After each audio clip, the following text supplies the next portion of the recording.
우리는 지난주까지 사사기서 말씀을 통해서 은혜를 나누었습니다. 사사기서의 결론은 우리의 삶에 하나님을 왕으로 모시고 하나님의 명령과 뜻에 순종하는 삶을 사는 것이었습니다. 그때의 왕이 없으므로 자신들의 소견대 옳은 대로 행했다는 이 성경의 책망이 저와 여러분들에게는 해당되지 않기를 바랍니다. 그래서 올해 주제처럼 하나님이 길을 내어주시는 귀한 놀라운 축복을 저와 여러분들이 경험할 수 있기를 간절히 축복합니다. 이번 주부터는 구약 성경 욥기서를 통해서 이 시대에 우리에게 주시는 하나님의 위로와 소망과 그리고 고난 가운데 믿음으로 대처하는 삶의 방법을 함께 나누도록 하겠습니다. 제가 개인적으로 설교를 그동안 해온 것 중에 사실 욥기서가 가장 어렵습니다. 우리가 욥하면 간단하게 쉽게 생각을 하지만 신학적으로 굉장히 난해한 그 내용들이 아주 많이 들어있는 성경이 욥기서입니다. 그래서 준비하는데도 시간이 굉장히 많이 걸리고 설명하는데도 어려운 부분들이 굉장히 좀 많이 있을 수밖에 없는 그 성경이 욥기서고요. 오늘 욥기 1장에서도 제가 난해한 부분들은 손을 대지 않았습니다. 그리고 우리가 알아듣기 쉬운 정도로만 우리가 그 내용에 충실하게 이제 설명을 좀 하려고 애를 썼지만 아주 난해한 부분들은 제가 다 빼놨어요. 왜냐하면 또 너무 난해한 부분들로 들어가 버리면 설교 내용에 집중하기보다는 그 부분에 집중을 하게 돼가지고 의심의 안개가 아지랑이처럼 피어오르는 수가 있어요. 오늘도 역시 일부 예배 끝나고 어떤 분이 저한테 또 질문을 하시더라고요. 그래서 제가 질문은 나름대로 대답은 해드렸는데, 그래서 되도록이면 한 1년 정도 이상 욥기서를 이제 앞으로 또 살펴보겠는데, 올해 이제 주일날은 계속 욥기서가 이제 본문의 내용이 되겠는데요. 그래서 이 내용을 훼손하지 않는 한에서 되도록이면 쉽게 설명을 하겠지만, 그래도 불구하고 어려우시면 어려운 부분이 있을 것입니다. 그래도 믿음으로 그걸 잘 좀 해석하시고 적용하시면 이 욥기서가 상당히 또 우리 개인에게 신앙생활 속에서 은혜가 됩니다. 그래서 이 욥기서를 이제 선정해서 함께 이제 은혜를 나누겠는데, 시간마다 큰 은혜가 있기를 간절히 축복합니다. 욥이라고 하는 이 욥기는, 욥이라고 하는 사람의 이야기입니다. 욥기, 욥은 사람의 이름이에요. 한 글자입니다. 이 욥이라고 하는 이름의 뜻은 미움받는, 핍박받는 이런 뜻입니다. 욥이라고 하는 이름의 뜻이 미움받는, 핍박받는 그런 뜻을 그 이름에 가지고 있어요. 그러니까 이름만 딱 들어봤을 때 이 사람이 굉장히 고난의 삶을 살고 있구나, 어려운 삶을 살고 있구나, 그것을 이제 알게 됩니다. 벌써 이 욥이라고 하는 이름의 뜻만 봐도. 우리의 삶에 이 욥뿐만 아니라 우리의 삶에는요, 우리가 도저히 납득할 수 없는 고난, 역경, 핍박들이 있습니다. 욥하고 똑같이. 이런 때에 우리는 이 욥의 삶을 통해서 지혜를 얻고 그리스도인이라고 하는 이름에 합당한 생활을 해 나갈 수가 있습니다. 이 성경을 잘 듣고 잘 해석하고 잘 적용하면 오늘 이 땅 가운데 고난 없는 삶이 없잖아요. 핍박이 없는 삶도 없잖아요. 힘들고 어려운 삶이잖아요. 이 어려움 중에도 우리가 소망을 가지고 믿음 안에서 이겨나갈 줄로 믿습니다. 그래서 이 말씀을 욥에게 일어난 일로 듣지 마시고 저와 여러분들에게 오늘날 일어난 일, 또 욥의 행동을 그의 행동으로 보지 마시고 또한 나에게 있어야 될 행동으로 오늘 보시면 더 큰 은혜가 있을 줄로 믿습니다. 지난번에도 한두 번 설명을 드렸지만, 인간이 이 땅에 태어나서 살아가는 것을 인생이라고 합니다. 인생이라는 단어를 한문으로 써보면 그 뜻이 분명해지지요. 사람 인자에 살생자를 씁니다. 인생. 그죠? 사람 인자에 살생자를 쓰는데, 여기서 살아간다고 하는 이 생자는 소우자에 한일자가 조합된 그런 글입니다. 소우자에 한일자가 쓰는 게 우리가 살아간다는 뜻이에요. 한문으로. 사람이 살아간다는 것은 마치 소우자, 소가 일자로 되어 있는 나무 토막 위에 서 있는 것과 똑같다. 그것이 우리의 인생이라는 것이 한문의 뜻입니다.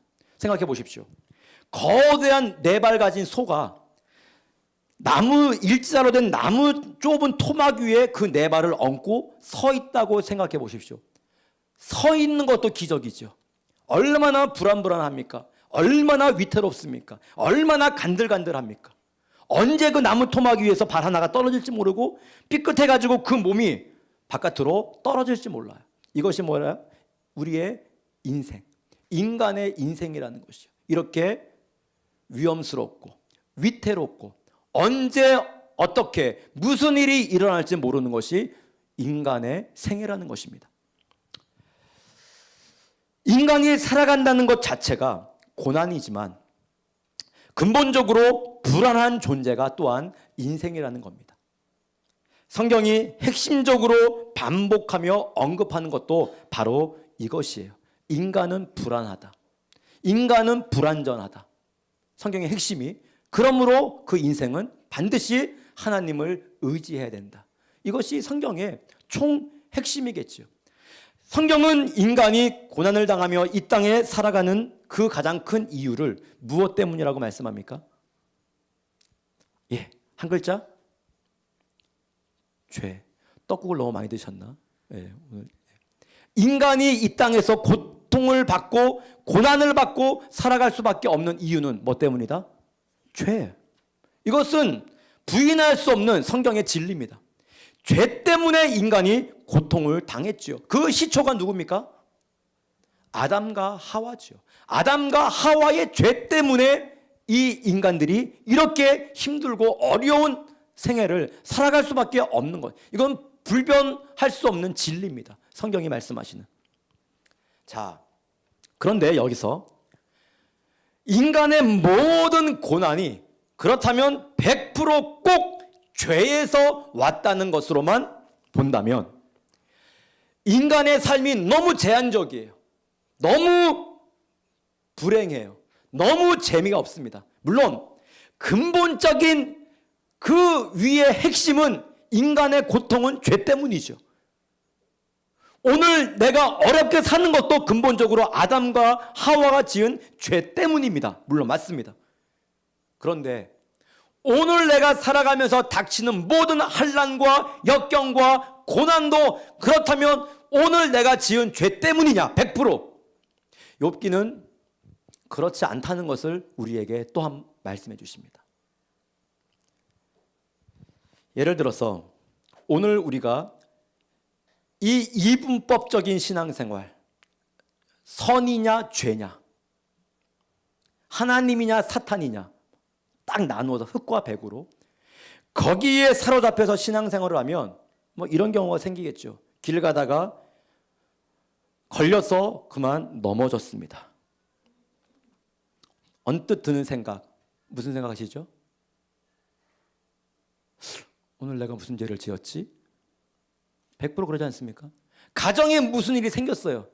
신앙인이라면 첫 번째 드는 생각, 내가 하나님 앞에 뭘 잘못했지?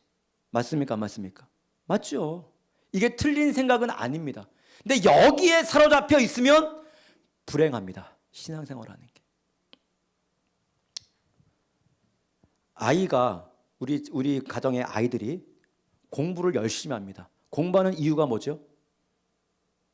훌륭한 사람이 돼서 이 사회를 위해서 이바지할 수 있는 사람이 되는 것이 공부의 목적입니다. 그런데 간혹 공부의 목적이 다른 아이들이 있습니다. 뭐였죠? 공부 안 하면 아버지한테 혼나니까. 이런 이유로 공부하는 애들이 있어요. 전혀 목적이 달라요. 물론 그렇게 하다 보면 훌륭한 사람이 될 수도 있지요. 근데 목적 자체가 다르니까 공부가 행복합니까? 행복하지 않습니까? 공부가 행복하지가 않은 거예요. 훌륭한 사람이 돼가지고 내가 하나님의 영광을 위해 살고 이 지역과 이 사회, 이 민족 가운데 내가 쓰임받겠다. 많은 불쌍한 자들을 도와주겠다. 그러려면 내가 훌륭하게 잘 성장해야지. 그래서 공부한다. 이건 참 행복한 공부예요. 근데 내가 오늘 공부하지 않으면 아버지한테 맞는다. 이거 가지고 공부하면 그 공부가 불행합니다. 그 인생이 불행하죠. 이렇게 되면 하나님을 믿는 목적도 결국은 뭐 받지 않기 위해서 믿는 거예요? 벌받지 않기 위해서 믿는 거예요. 결국 하나님을 믿는 게 벌받지 않기 위해서 믿는 거. 불행합니까? 행복합니까? 불행하죠. 겨우 하나님 믿는 게 벌받지 않기 위해서 믿는다면 이것보다 불행한 신앙생활은 없습니다. 죄가 두려워서 아무 일도 못하게 되는 극단적인 불행이 계속해서 우리 안에서 일어날 수밖에 없어요. 그래서 오늘 욥기서는 꼭 죄 때문에 어떤 나쁜 결과나 고난이 오는 것이 아니라는 것을 우리에게 또한 한편으로 보여주는 거예요. 그래서 욥이라고 하는 이 한 사람의 삶을 다각적으로 보여주시면서 다양한 생각들을 통해서 우리가 우리 인생의 고난에 대해서 한번 생각해 볼 수 있는 그런 기회를 욥기서를 통해서 우리에게 주고 있어요. 그러므로 인간의 모든 고난은 근본적으로는 죄이지만 내가 오늘 인생 가운데 고난당하는 것이 꼭 죄 때문이냐? 부인할 수 없는 사실이지만 그렇지 않다는 것도 우리에게 이 말씀은 알려주고 있어요. 오늘 이 욥기서 말씀을 통해서 하나님이 의도하시고 말씀하고자 하시는 이 고난의 의미를 다시 한번 잘 정립하셔서 인생 가운데 행복한 신앙생활을 할 수 있는 여러분 될 수 있기를 간절히 축복합니다. 오늘 본문은 아주 구체적으로 이제 욥이 어떤 인물인지를 알려주고 있는데 욥은 어떤 사람입니까? 1절 말씀 다시 한 번만 읽겠습니다. 시작. 우스 땅에 욥이라 불리는 사람이 있었는데 그 사람은 온전하고 정직하여 하나님을 경외하며 악에서 떠난 자더라. 아멘. 자, 욥의 설명을 보십시오. 아까 욥이 핍박받다, 미움받다, 고난의 대명사라고 우리가 지금 이야기를 서두에서 했는데 1절 보니까 그러한 삶을 살지 않아도 될 아주 뛰어난 자인 것을 우리가 알 수 있어요. 전혀 핍박과 고난과는 반대되는 사람입니다. 그 사람은 온전하고 정직하여 하나님을 경외하며 악에서 떠난 자더라. 이렇게 살래야 살 수 없을 만큼 성경이 그를 이렇게 평가를 하고 있어요. 온전하다, 대단하십니다. 정직하다, 대단하죠. 하나님을 경외하다, 악에서 떠났다. 욥의 평가입니다, 성경이. 그리고 2, 3절 말씀을 계속 보시면 7남 남녀를 둔 다복한 가정이에요. 자녀의 복도 받았어요. 거기에다가 양이 7,000마리, 낙타가 3,000마리, 소가 500결이, 암나귀가 500마리, 종들도 굉장히 많이 있었어요. 동방에서 제일 가는 부자이면서 훌륭한 자로 성경은 이야기를 하고 있습니다. 핍박받을 조건이 없습니다. 미움받을 조건이 없어요. 고난당할 사람이 아닙니다. 세상에서 이 정도면 부러울 것이 하나도 없는 사람이에요. 다 누구나 이 사람처럼 되고 싶은 것이 우리의 지금 삶의 목표 아닙니까? 뿐만 아니라 세상적으로 복된 자였을 뿐만 아니라 4, 5절 말씀을 보시면 자녀 수대로 번제를 드리는 또한 신앙의 모범자였습니다. 10자녀가 생일잔치를 합니다. 그리고 생일 다음 날 혹시라도 생일잔치 속에서 불미스러운 일이나 죄된 일이나 하나님께서 원하지 않는 행동을 했을까봐 생일 다음 날 자녀 수대로 하나님 앞에 번제를 드리면서 자신들의 혹시 실수나 이런 것들을 또한 용서받는 그런 제사까지 드리는 신앙적으로도 하나님 앞에 완벽한 자가 욥이었단 말이죠. 신앙적으로 세상적으로 복받은 자입니다. 그런데 어느 날 사탄이 하나님 앞에 서 있는데 하나님께서 사탄에게 욥을 칭찬하셨어요. 8절 말씀해 보시면 하나님이 욥을 굉장히 칭찬합니다. 뭐 그런 사람이 없다는 거죠. 이 사람만큼 정직하고 온전하고 영적으로 세상적으로 뛰어난 자가 없다는 것이죠. 그랬더니 그 이야기를 듣고 있던 사탄이 하나님께 반문을 합니다. 그 반문의 내용이 9절 10절입니다. 우리 같이 한번 9절 10절 읽겠습니다. 시작. 사탄이 여호와께 대답하여 이르되 욥이 어찌 까닭없이 하나님을 경외하리이까? 주께서 그와 그의 집과 그의 모든 소유물을 울타리로 두르심 때문이 아니니까? 주께서 그의 손으로 하는 바를 복되게 하사 그의 소유물이 땅에 넘치게 하셨음이니이다. 아멘. 하나님, 당연히 하나님을 경외하지요. 저렇게 복을 많이 주셨는데, 저렇게 잘 되게 하셨는데 어찌 욥이 다른 길로 갈 수가 있겠습니까? 그렇게 복을 많이 받았는데. 지금 그 이야기예요. 그래서 만약에 하나님이 주신 그 모든 복을 다 빼앗아 버리면 분명히 그 하나님이 칭찬하는 욥도 하나님을 배반하고 떠날 것입니다. 한번 두고 보십시오. 그렇게 한번 해보십시오. 그렇게 사단이 하나님께 지금 이야기를 하고 있어요. 그때 이 하나님께서 사탄에게 이렇게 말씀하셨어요. 12절 말씀 같이 읽겠습니다. 시작. 여호와께서 사탄에게 이르시되 내가 그의 소유물을 다 내 손에 맡기노라. 다만 그의 몸에는 내 손을 대지 말지니라. 사단이 곧 여호와 앞에서 물러가니라. 아멘. 자세한 내용은 하지 않겠습니다. 이제 사탄은 하나님이 주신 권한 안에서 욥의 신앙을 시험합니다. 사탄의 말대로 욥이 믿음이 좋은 것은 다른 것이 아니라 물질의 복을 받고 자녀의 복도 받았기 때문이지, 욥이 가지고 있는 모든 재산이나 자녀들을 거두어가면 그 믿음이 들통나가지고 결국 하나님을 떠나게 될 것이라는 거예요. 실제로 그 이후에 사탄이 세상으로 내려옵니다. 그리고 하나님이 허락하신 주권하에 사탄은 욥이 가지고 있는 모든 재산과 자녀들을 다 취해갑니다. 그게 이제 13절에서 19절에 나와 있는 내용이에요. 싹 다 가져갑니다. 13절을 보시면 이렇게 시작을 합니다. 13절에 뭐라고 시작하죠? 하루는. 대단히 이 무게가 있는 단어입니다. 하루는. 이 하루는이라고 한 바로 그날은 욥의 운명이 하루아침에 바뀐 그날입니다. 이 하루가 서서히 망가지지 않았어요. 이 하루에 모든 것이 다 끝나버렸습니다. 꿈에도 생각하지 못한 일들이 그 하루아침에 일어나게 된 거예요.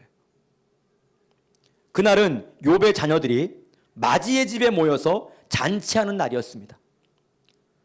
거한 음식을 먹고 포도주를 마시며 즐겁게 지금 잔치를 벌이고 있어요. 그런데 갑자기 불행이 예고 없이 그 가정에 찾아오게 되었습니다. 갑자기 스바 사람이 칼로 종들을 죽이고 하늘에서는 불이 내려와서 그의 모든 재물을 다 불살라 버렸습니다. 그리고 거친 들에서부터 태풍이 불어와서 그 잔치집에 내 기둥을 다 쳐가지고 한순간 집이 무너져 내렸어요. 그 무너져 내린 그 잔해물에 그의 자녀들이 다 죽고 말았습니다. 이 일이 어떻게 일어났어요? 하루 사이. 15절에 보시면 갑자기라는 표현이 나타납니다. 15절에 갑자기. 여러분, 하루는이라는 그 하루는 갑자기 찾아온 거예요. 갑자기. 서서히 예고를 주고 찾아온 것이 아닙니다. 갑자기 찾아왔어요. 욥도 몰랐습니다. 이런 일이 일어나리라고는. 욥의 모든 가족들도 몰랐어요. 그 종들도 몰랐습니다. 이뿐입니까? 다음 주에 우리가 보시겠지만 욥 개인 자신에게는 또 엄청난 질병이 찾아왔어요. 모든 재산 다 잃어버리고 모든 종 다 잃어버리고 열남매 다 죽고, 그리고 마지막에 찾아온 것이 육신의 질병이에요. 그리고 나중에는 그의 아내마저도 욥을 저주하고 도망갔습니다. 그래서 욥을 성경 안에서 가장 고난의 대명사로 우리에게 설명을 하고 있는 거예요. 지금 말씀드린 이것보다 더 큰 불행을 맞이한 사람이 온 인류 역사 속에 있습니까? 하루아침에 전 재산 다 빼앗기고 전 자녀 다 죽고 집에서 부리는 종들 다 죽고 자신에게는 이루 말할 수 없는 질병이 찾아오고, 고난은 우리가 예측할 수 없어요. 이것이 우리를 당황하게 만들어요. 예측할 수 없기 때문에 그 고통이 더 힘이 들어요. 언제 어디서 또 그 모습을 우리에게 드러낼지, 이것이 고난이 갖는 어려운 힘든 부분입니다. 여러분의 삶을 돌아보십시오. 혹시 큰 고난이 오신 적이 있습니까? 큰 아픔을 겪은 적이 있습니까? 여기에 몇 분이 계신 것 같아요. 예고하고 찾아왔습니까? 하루아침에 찾아왔죠. 하루아침에 찾아온 거예요. 갑자기 찾아온 겁니다. 내가 그렇게 될 줄 몰랐어요. 우리 가정이 그렇게 될 줄 몰랐어요. 욥도 마찬가지입니다. 그렇게 될 줄 몰랐어요. 그래서 욥기 29장 18절에 보시면 내가 스스로 말하기를 나는 내 보금자리에서 숨을 거두며 나의 날은 모래알같이 많으리라 하였느니라. 평생 살면서 늘 우리와 똑같은 생각을 욥이 했단 말이에요. 스스로 말하기를 나는 내 보금자리에서 숨을 거둔다. 이 말이 무슨 말입니까? 행복하게 살다가 편안하게 죽을 것이다. 그 얘기입니다. 나의 날은 모래알같이 많으니라. 장수하며 오래오래 살 것이라 이거예요. 그런데 욥기 30장 26절을 보시면 욥이 이렇게 고백합니다. 내가 복을 바랐더니 화가 왔고 광명을 기다렸더니 흑암이 왔구나. 전혀 내가 생각하지 못했던 방향으로 내 인생이 흘러갔다는 겁니다. 이것이 우리의 삶이라는 거예요. 마치 그리스 신화에 나오는 괴물이 있어요. 히드라라고 하는 괴물이 있습니다. 이 히드라의 괴물은 특징이 뭡니까? 목을 잘라도 목이 또 나옵니다. 목을 잘라도 목이 또 나와요. 계속 나와요. 목을 자르면 죽어야 되는데 이 괴물이 목이 잘려도 또 머리가 나와요. 시쳇말로 미칠 지경입니다. 고난이 한번 끝나면 좀 그쳐야 되는데 고난이 또 옵니다. 힘든 고난, 이길 수 없는 고난이 왔다면 한 10년 있다가 또 한번 고난이 와야 되는데 너무나 짧은 시간 안에 또 고난이 와요. 마치 히드라의 괴물처럼. 그렇다면 이와 같은 고난을 하나님께서는 왜 주신 것일까? 내가 죄도 짓지 않았는데. 우리 7, 8절 말씀 한번 읽어볼까요? 7, 8절 같이요. 시작. 여호와께서 사탄에게 이르시되 내가 어디서 왔느냐? 사탄이 여호와께 대답하여 이르되 땅을 두루 돌아 여기저기 다녀왔나이다. 여호와께서 사탄에게 이르시되 내가 내 종 욥을 주의하여 보았느냐? 그와 같이 온전하고 정직하여 하나님을 경외하며 악에서 떠난 자는 세상에 없느니라. 아멘. 자, 지금 사탄과 하나님의 대화입니다. 사탄아, 땅을 두루두루 잘 보고 왔느냐? 예, 보고 왔습니다. 누구를 보고 왔느냐? 예, 욥을 보고 왔습니다. 지금 이렇게 대화가 진행되지 않아요. 보고 왔습니다. 그랬더니 하나님이 먼저 누구를 보았느냐요? 욥을 봤느냐요. 하나님이 먼저 욥 얘기를 먼저 꺼냅니다. 그러면서 엄청나게 사탄에게 칭찬을 하죠. 8절에 보시면 그와 같이 온전하고 정직하여 하나님을 경외하며 악에서 떠난 자는 세상에 없느니라. 그런데 왜 고난을 주십니까?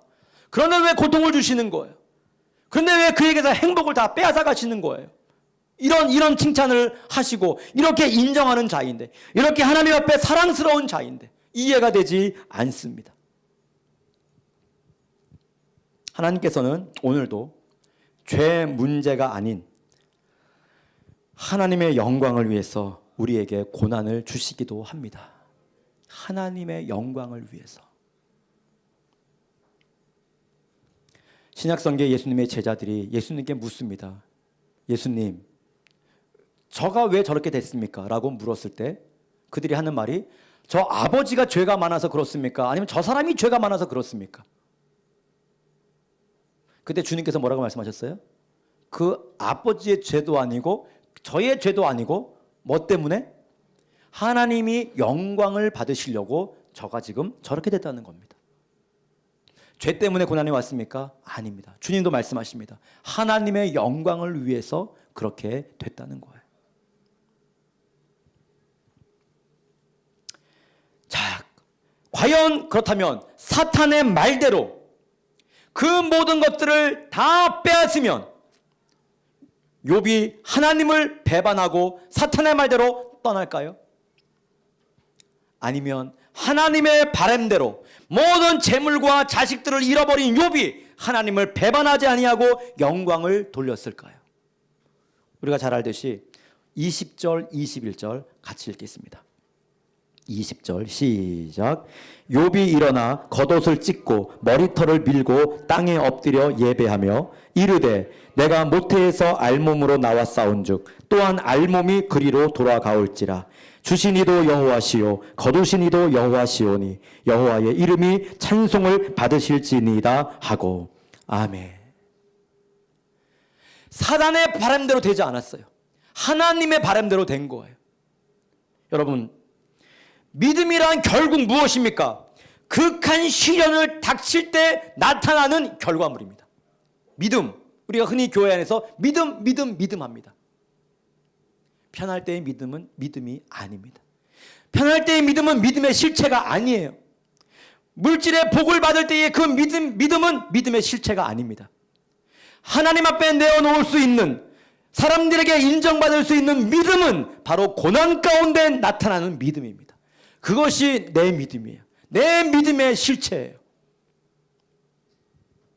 욥은 이런 시련을 예배를 통해서 자신에게 주신 고난의 의미를 신앙적으로 해석을 하고 있어요. 뭐라고?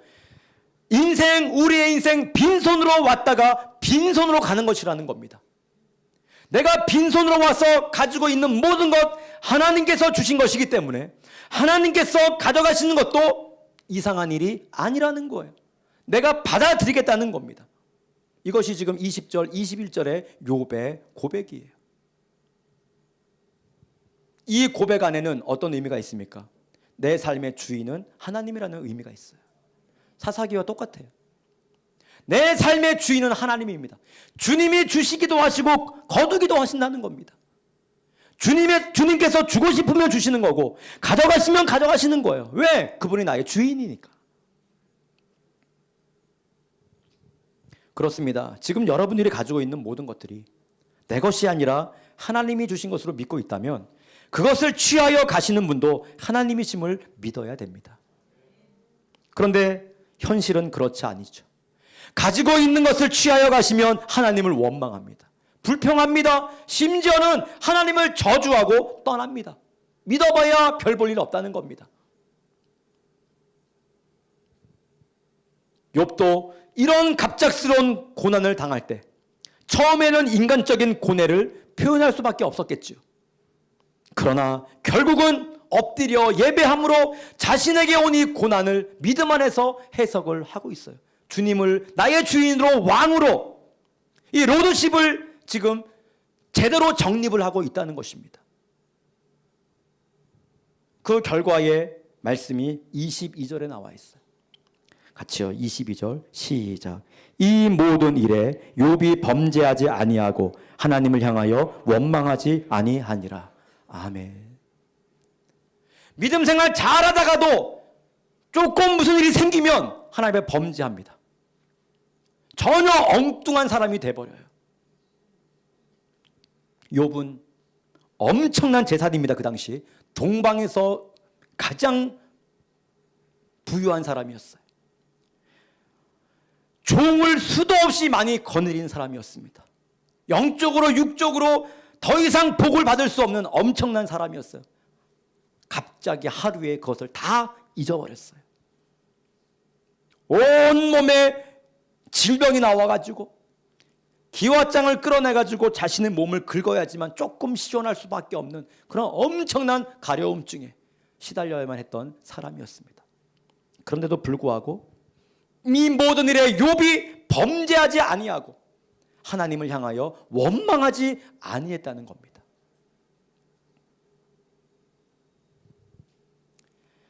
지금 여러분들의 삶을 한번 돌아보십시오. 나름대로 원인 모를 고난이 있을 겁니다. 원인 모를. 그러나 여러분들에게 일어나는 그 어떤 일도 그냥 일어나는 것은 없습니다.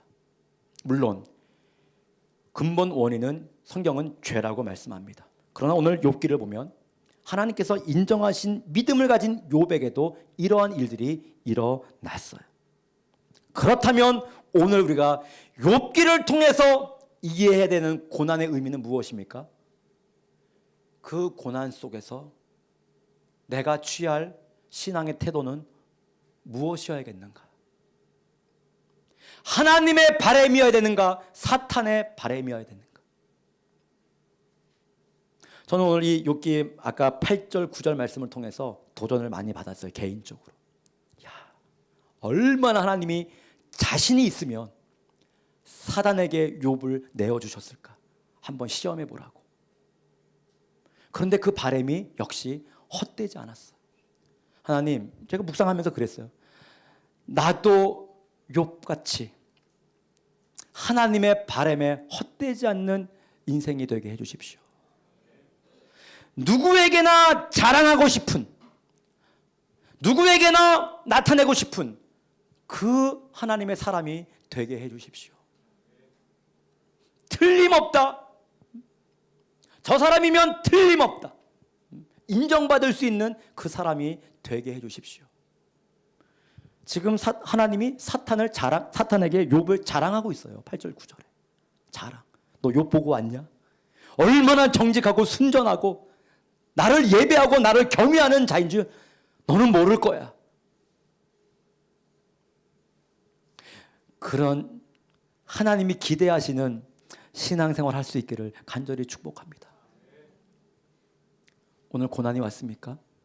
어려움이 왔습니까? 하나님을 그 속에서 실망시켜드리지 않는 저와 여러분 될 수 있기를 바랍니다. 더 잃어버릴 것이 없는 처지까지 내려간 욥이 잃어버리지 않은 것이 하나 있었습니다. 바로 그것은 믿음이었습니다. 그것은 하나님을 향한 신뢰였습니다. 여러분 다 잃어버렸다 해도 믿음을 잃지 않기를 바랍니다. 하나님을 신뢰할 수 있기를 바랍니다. 감사하고 찬양하고 오늘 욥처럼 예배할 수 있기를 바랍니다. 고난의 의미를 다시 한번 되새기면서 믿음으로 오늘 여러분의 삶을 재해석할 수 있기를 간절히 축복합니다. 그래서 42장에 가시면 우리가 또 살펴보겠지만 갑절에 축복받는 그런 저와 여러분의 삶이 될 수 있기를 주님의 이름으로 간절히 축원합니다. 아멘. 주신 말씀 붙잡고 함께 찬양하고 기도하도록 하겠습니다.